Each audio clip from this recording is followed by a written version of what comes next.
One way to get out of your comfort zone is getting up on stage. Go to your local community theater and risk embarrassing yourself by auditioning. By the time you're finished, the fear will be gone and relief will replace it. You'll be relieved because your dentist and the town veterinarian are there as well. It's amazing to find that everyone where you live thinks they can act. It's true. Some are born comedians, even though they don't mean to be. Others are trying to be funny, but play out as dull as standing in line. Everyone has a role. The shows that I've been in have set the theater back 100 years, in that they would have played well 100 years ago. They were melodramas placed back when the city I lived in, San Juan Capistrano, was a sleepy village established by a Catholic mission that had a vineyard to keep the villagers happy. A friend of mine, Leonard Wigmore, wrote and directed the show. Wiggy was the local ham.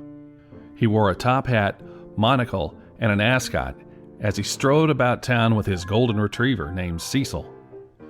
The characters in the production had names like Paige Turner and Desperado, Souffle and Drew Blood, Natalie Dressed and Owen Money. The corn was plentiful as the jokes were corny.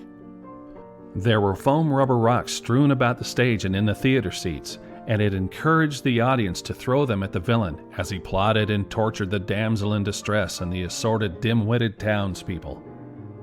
There were production numbers with song and dance, featuring the entire cast of around 20, give or take. There was limited space on stage for the throng as they tried to coordinate the dance routines that had begun rehearsals looking like someone had pulled a fire alarm at a lunatic asylum.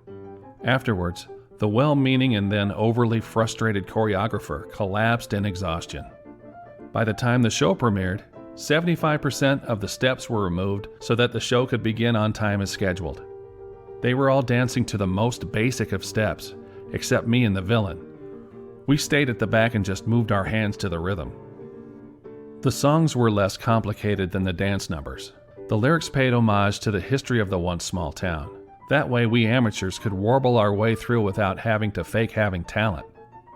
There were singers that were ringers brought in to give the resemblance of a production that was worth recommending so that word of mouth would drive ticket sales.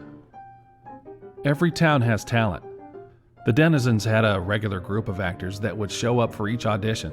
They were comprised of city leaders, business owners, college students, educators, grocery baggers, and various descendants of inveterate gamblers and horse thieves.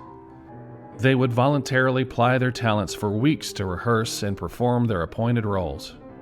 As a study on the various array of skills that the actors possessed, the observer would have to exercise patience. They would run the gamut of levels from astonishingly competent to, was this person given a role just by wandering in off the street? Which, sometimes, they did.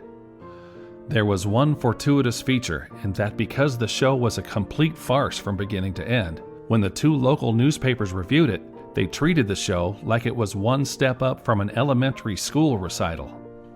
If it had been written up by a renowned and serious theater scribe, it would have been a massacre not seen since Little Bighorn. They would have likened Wiggy to General Custer. That the melodrama sold out its run and was the most profitable show of the year had to rankle the more serious productions.